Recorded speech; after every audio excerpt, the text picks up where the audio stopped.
Good day and gratitude, family. This is Face the Nation, and we're with Bolden Unchained again, and we are resuming our reading of Book of Black Heroes from A to Z. Bolden Unchained is here to assist in the uncovering and the confrontations of the many agendas, events, and the plights to sabotage Black America. And Bolden Unchained is here to assist with that and only that. So it's been a few days, and I've been just working and stuff on some other things. Also, my last video may be muted at the train horn or something like that, and it was a copyright on the horn of the train or the song or something. But it's only for a few seconds of the video. And that's what I was doing. I was trying to correct it, and I could either trim it out or mute that part. So I made some changes to that video. And I apologize. That video went on. No, I don't. That video went on for like 3 hours last night, reading that chapter. And those that did attend, I thank you so much. And anytime you're ready, let's read. You read too. Today we're going to start with Lorraine Hansberry. And as you know, Midnight with the Ancestors is for the more delicate lessons that we must relearn. The most delicate traumas that our ancestors endured. It just came to be Midnight with the Ancestors. I didn't choose midnight to do it.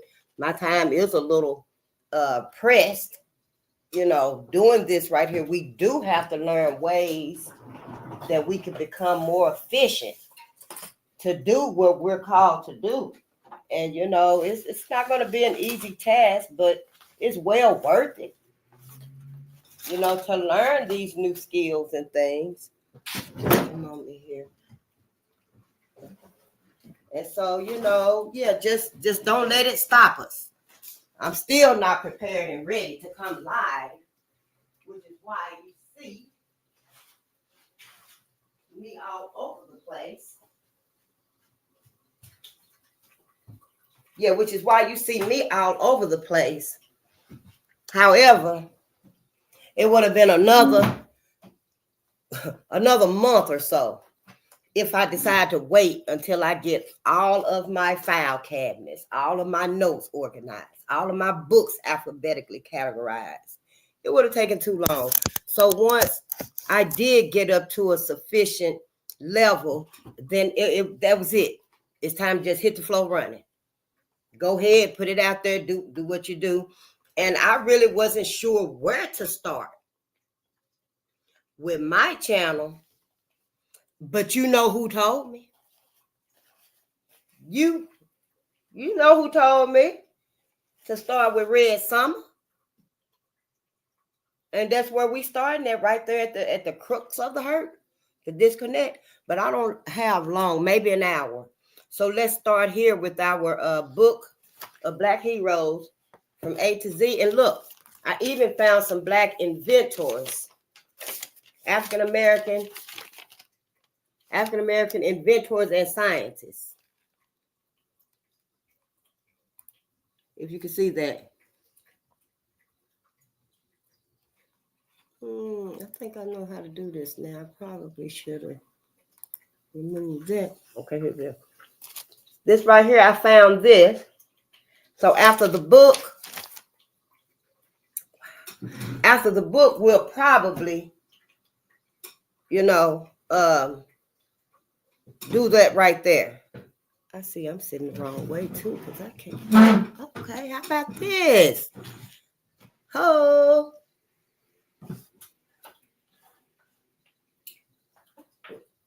Well, I like the sunlight. And stuff. Well, we just gonna read anyway.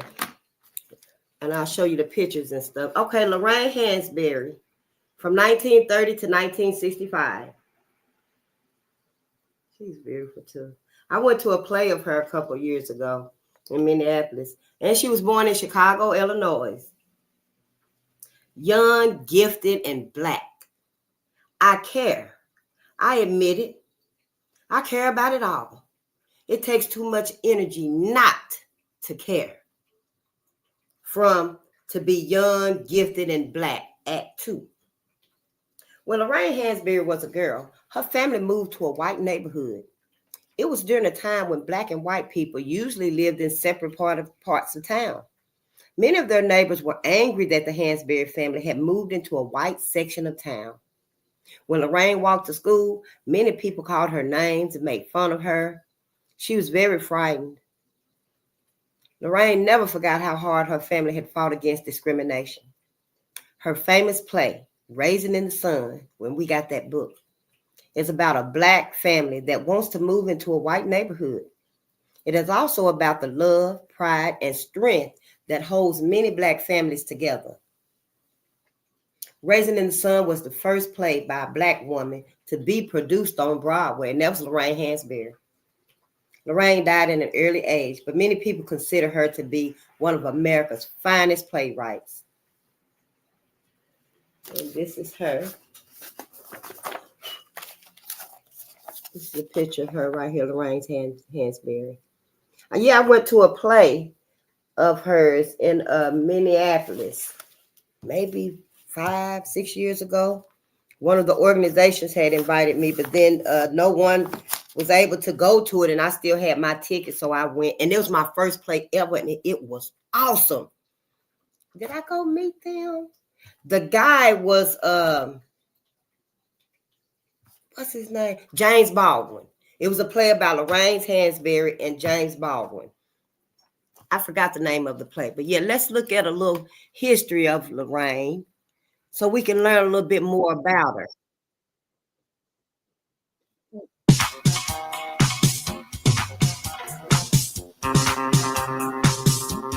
Lorraine Hansberry, young, gifted, and black. Hi, welcome to the Sankofa Pan-African series. First, have you downloaded your free copy of our children's illustrated biography of African legends yet? Please do so if you haven't. Don't forget that we owe our children a responsibility to expose them to our history. Also, please help us to continue bringing you videos like this one by supporting us through Patreon or by buying me coffee. Please subscribe, share, and like our videos. Our legend today is Lorraine Hansberry, young, gifted, and black. Lorraine Vivian Hansberry was born on May 19th in 1930 in Chicago, Illinois. She was the youngest of 4 children born to Carl Augustus Hansberry, a successful real estate broker, and Nanny Louise, whose maiden name was Perry. Nanny Louise was a driving school teacher and committee member of her ward. In 1938, Lorraine Hansberry's family bought a house in the white neighborhood of Washington Park subdivision of the south side of Chicago. Now, this incurred the wrath of some of their white neighbors who decided to take legal actions to force the Hansberry family out. The case went all the way to the U.S. Supreme Court, and the Hansberry family ultimately won the landmark case, but it took a long time. Now, her father died of a cerebral hemorrhage in 1946 when Lorraine Hansberry was just 15. She, however, believed that it was American racism which helped kill her father. Carl Hansberry was a staunch supporter of the Urban League and the NAACP in Chicago. Lorraine Hansberry graduated from Betsy Ross Elementary in 1944 and from Englewood High School in 1948. Carl Hansberry was a staunch supporter of the Urban League and the National Association for the Advancement of Colored People, NAACP, in Chicago. Lorraine Hansberry graduated from Betsy Ross Elementary in 1944 and from Englewood High School in 1948. She attended the University of Wisconsin-Madison, where she was politically active. Her education was complemented by her parents' commitment to racial equality. The Hansberrys were highly respected members of the Black community, and their home was visited by prominent Black people, including W.E.B. Du Bois, Langston Hughes, the singer Paul Robeson, Duke Ellington, and there are others like Jesse Owens. Both of Hansberry's parents were active in Chicago politics, as well as other members of her family were equally illustrious. Her uncle, William Leo Hansberry, was the founder of the African Civilization section at the History Department of Howard University. Shauneal Perry, her cousin, was one of the first African American women to direct an off Broadway play. Now, Hansberry moved to New York City in 1950 to pursue her career as a writer. She attended the New School and moved to Harlem in 1951, where she became involved in activist struggles and started writing for the Black newspaper, Freedom. Her Pan African views that would drive her work as a playwright was reflected in her journalism. Because as a journalist, she wrote in support of the Mau Mau uprising in Kenya and covered the case of William McGee, a black man who was executed for the rape of a white woman after being convicted by an all-white jury, which spent less than 3 minutes to condemn him. Hansberry's career was driven by her desire for social justice. Unfortunately, only two of her plays were ever performed during her lifetime. The first, A Raisin in the Sun, was inspired by her family's struggles against their racist neighbors that I talked about earlier. The play became the first ever play written by a Black woman to make it to Broadway, and it was named the year's best play by the New York Drama Critics Circle. Hansberry was just 29 at the time. Her second play, The Sign in Sidney Brunstein's Window, was inspired by her 9-year marriage, and it also deals with the theme of race. The play ran for 101 performances and closed the day she died. Another of her plays, which was produced after her death, was Low Blancs, which tells the story of Shembe, who returns to an unarmed Please. African country from England for his father's funeral. In this play, Hansberry explores identity, revolution, and colonialism. It was not the only piece that Hansberry had left behind her. Her ex-husband, Nemirov,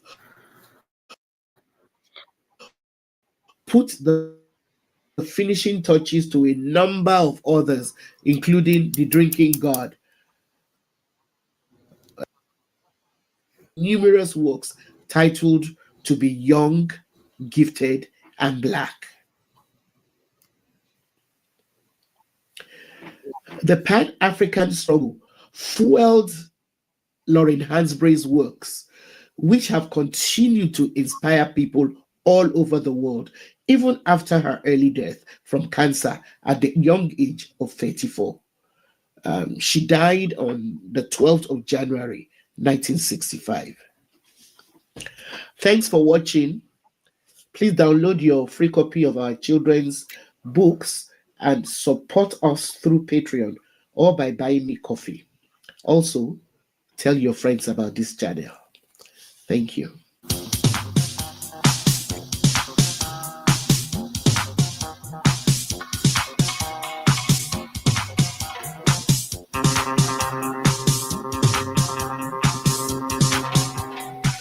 Wow. That was awesome. And that was Bunmi Oyisin. Bunmi Oyisan. And that was her channel. Wow, that was wonderful. And I was taking notes on that as well. Because I've seen some other videos concerning Lorraine, which I guess would be more like the mainstream videos. And we have many others. Let's see. Do we want to watch someone else? Did I pick someone else? I do think I have maybe some Langston Hughes.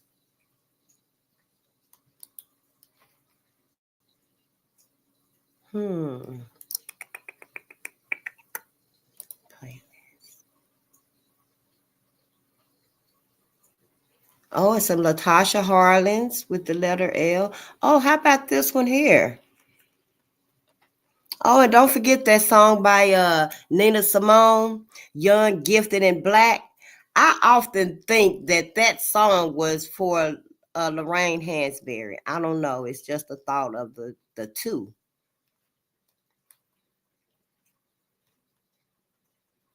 Which is a very powerful song.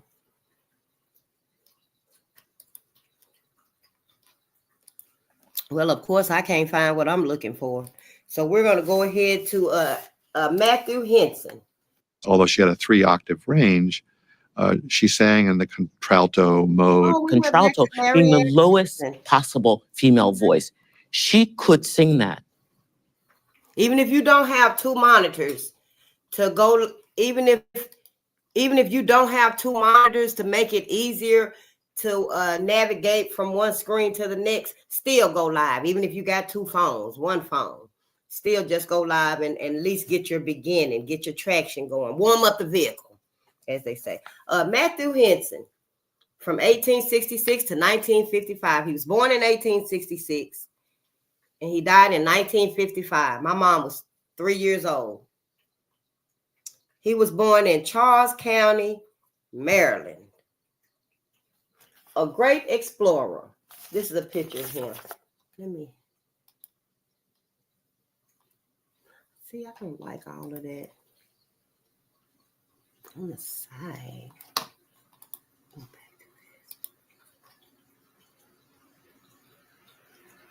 to this.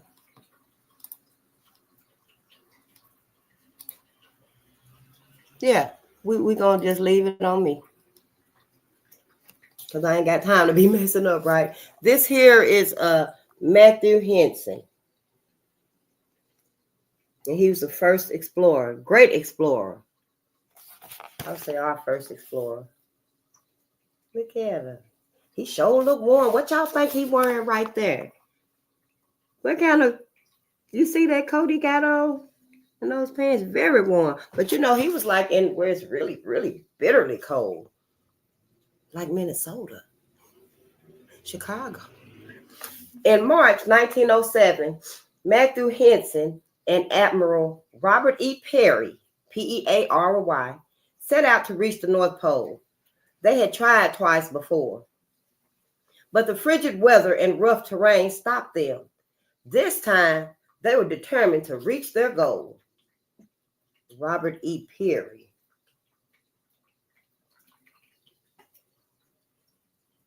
On April 6th, the two explorers were only a few miles from their greatest triumph. Peary was ill, so his black assistant continued. Matthew Henson placed the American flag at the North Pole. Matthew had always liked adventure. As a teenager, he joined the crew of a ship bound for China as a cabin boy. He also sailed to Europe, Africa, and the South Pacific. Matthew was 21 years old when he met Admiral Peary. They made many trips together. During the admiral's expeditions to the North Pole, Matthew played an important role. He spoke the language of the Eskimos, built sleds, and trained teams of dogs. He solved many problems and gave valuable advice. Nearly 81 years went by before the accomplishments of this great explorer were fully recognized. 81 years! On April 6, 1988, Matthew's remains were reburied with full military honors at Arlington National Cemetery in Washington, D.C. His great feat had finally been acknowledged. And again, that's Matthew Henson, my brother.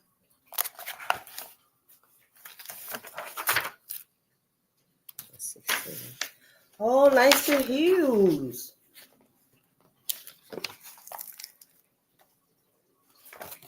This is Langston Hughes. He was one of our greatest poets. Oh. He's born in 1902 and he died in 1967.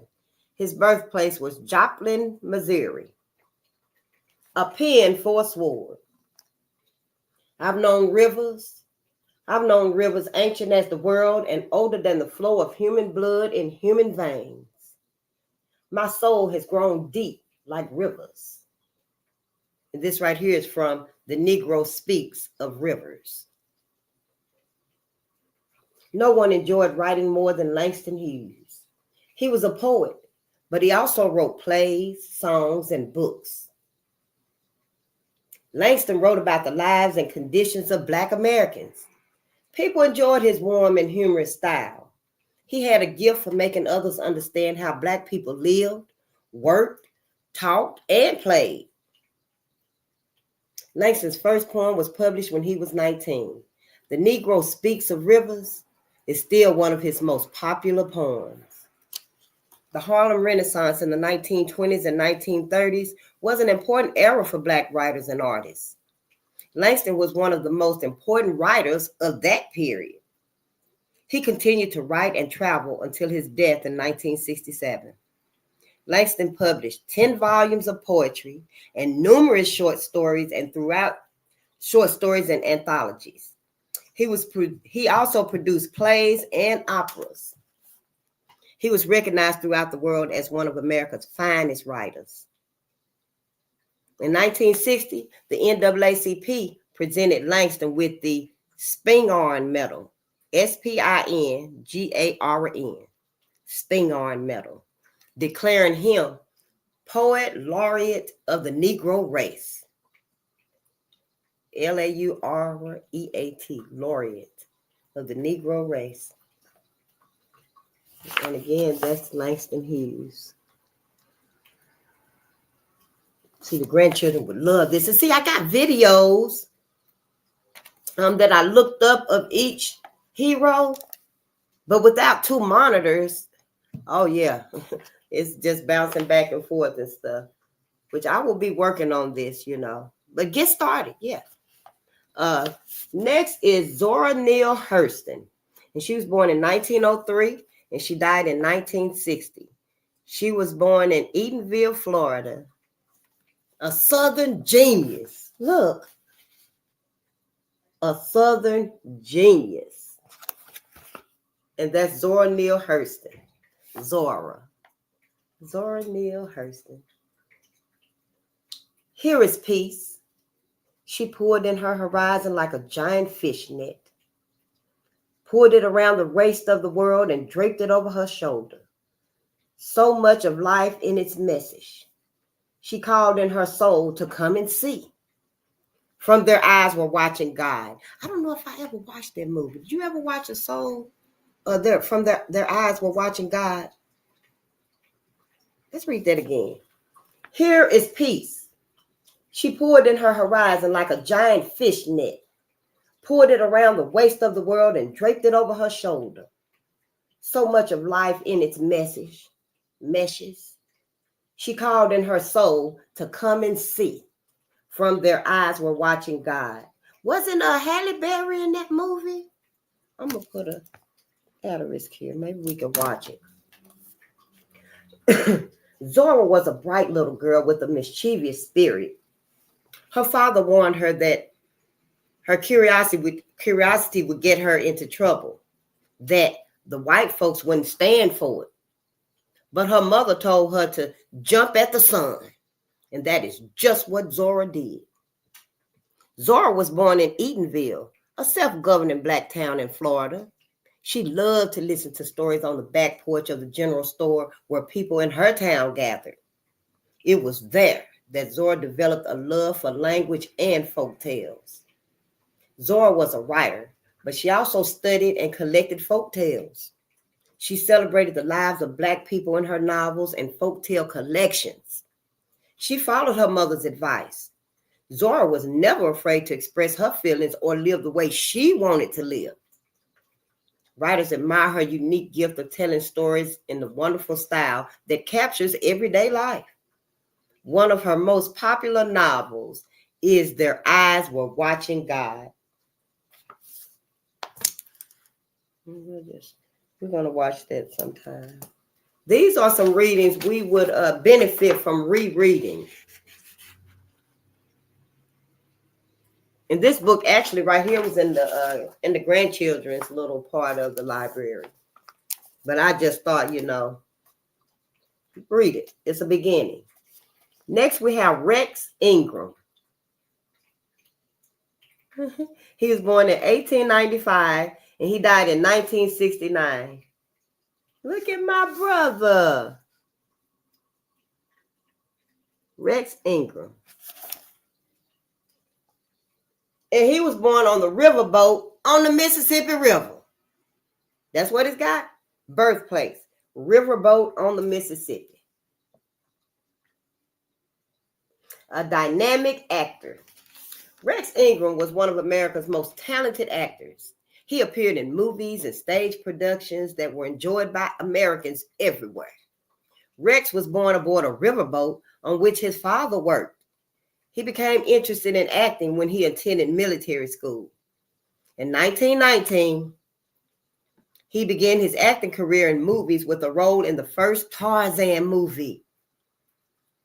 Afterwards, he was featured in such films as Lord Jim, Beaugeste, Beaugeste, Beaugeste, King Kong, one of my favorite movies, Green Pastures, and Huckleberry Finn. I never even read a Huckleberry Finn book.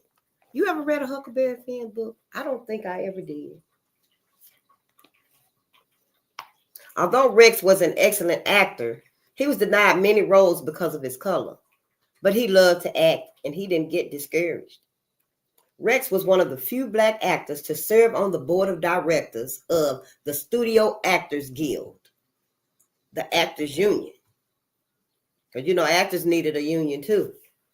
One of Rex's best known roles was in Cabin in the Sky, in which he played Lucifer Jr. This famous movie, released in 1943, had an all-Black cast that featured some of the finest performers of that time. I think we should probably mark that. Maybe we can watch that sometime, Cabin in the Sky. And his other movies or films, Lord Jim, and then the Beaugeste. And I like King Kong. I love King Kong. Green Pastures and Huckleberry Finn. And again, this is Rex Ingram. Okay, we're moving along here. Next, we have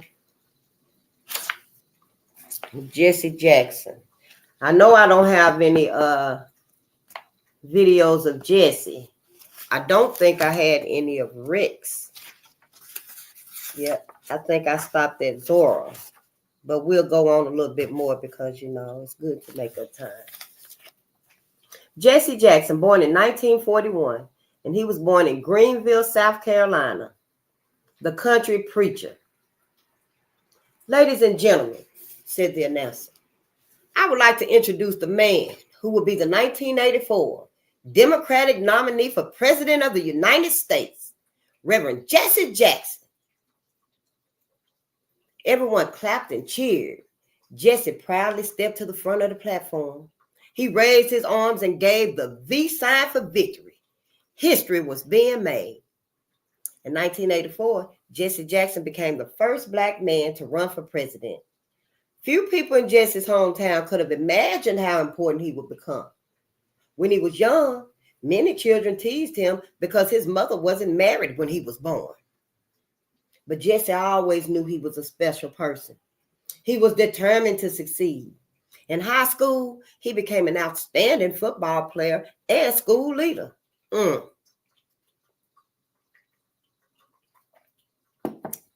During the 1960s, Jesse joined the Civil Rights Movement. He became a member of the Southern Christian Leadership Conference, SCLC, and worked closely with Dr. Martin Luther King Jr. In 1967, he gained wide power and respect when he was appointed director of Operation Breadbasket. Operation Breadbasket. I'm hungry. Operation Breadbasket. And I'm drinking water. Oh, look, check it out. Today versus yesterday. I haven't eaten today. Well, I had a little oatmeal. Yes, I did.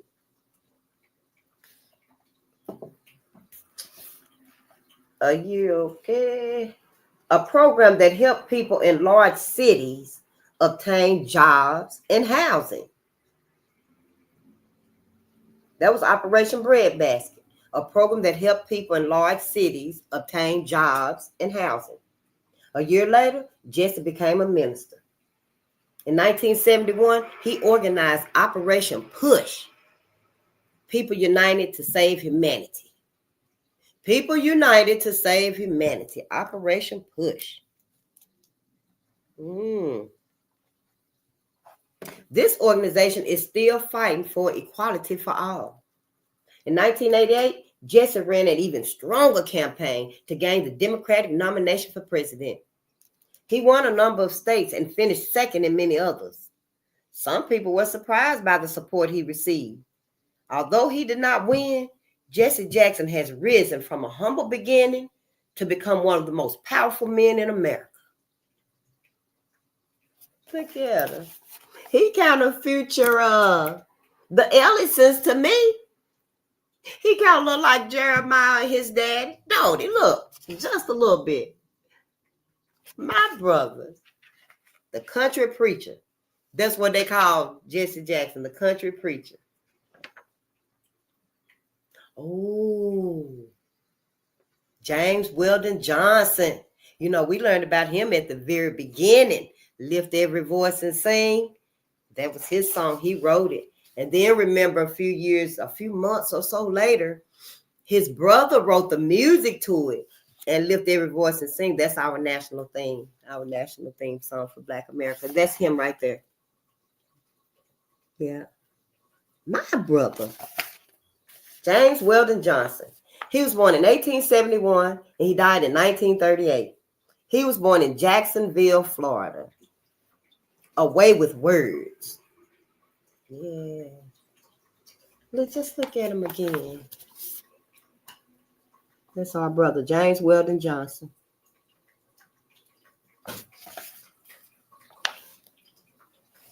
Lift every voice and sing till earth and heaven ring.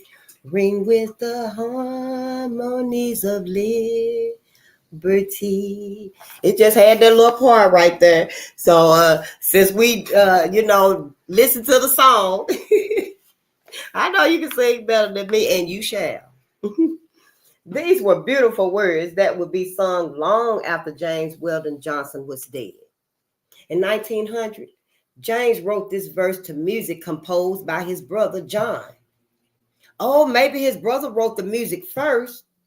That seemed like what this is saying. And then James wrote the words. But either way, it was their contribution to Black America. Their song, Lift Every Voice and Sing, became known as the Negro National Anthem. Generations of Black people have sung their song with pride. James was an educator, poet, novelist, diplomat, and civil rights leader. He cared deeply about his people and worked to improve their lives. In 1920, he became the executive secretary of the NAACP. Black culture was important to James. He wrote many important books about Black people's contributions to music, religion, and theater. He also wrote a novel called The Autobiography of an Ex-Colored Man. James also served as a diplomat and consul for the United States in Venezuela and Nicaragua. That's our brother. Yeah. James Weldon Johnson. And I think we will end that with the song. But let me come back and let you know this right here before we do that. I was listening to, I forget the mentor, but you can look it up. And I don't think it happened because I know we rose and was against it at all costs. But there was a proposal for Black America to donate our song by our brother to show our willingness to forgive, forget, and reconcile with white America, to show our patriotism to white America by donating our song. And this was a few years ago, I believe. It was a few years ago when I heard that and stuff. But it sounded ludicrous then, just like it still sounds now. When I heard about that pastor saying that the Bible was going to be, or he was perhaps asking if the Bible was sufficient to be the text that we use, and we use it to heal, to be a racial reconciliation. And, you know, I'm like, no, the Bible is not that book. No, Red Summer is that book. Racial Violence in Kentucky is that book. The many other books that we will be reading, many of those books suffice. We know to forgive white folks. We know to forgive them. That's what y'all tell us. That's what you told us. That's what they told us. The lynchings in Duluth, this Minnesota. We're going to read that too. Racial violence in the United States. We're going to read all this right here. Why come these books can't be the text for racial reconciliation? Well, everybody got to confront what they did, but white people, but white America is excluded from being held accountable for all the love. Don't you need a little motivation so that you can sincerely help those that you have held down? Because you did. Whether directly or indirectly, whether intentionally or unintentionally, you still have a debt to pay. That debt must be paid. And that too will be by choice or force. And once it's by force, cosmic energy and Mother Gaia, it's out of our hands. It's going to be out of our hands. And right now, today, I just want to say, whoever don't want to reconcile with white America is fine with me. I ain't going to question you, doubt you, or nothing. For the simple fact that Black America, we can't even see our life without white America in it. Why? Why? Why do we hate so much to imagine, think, love? Remember,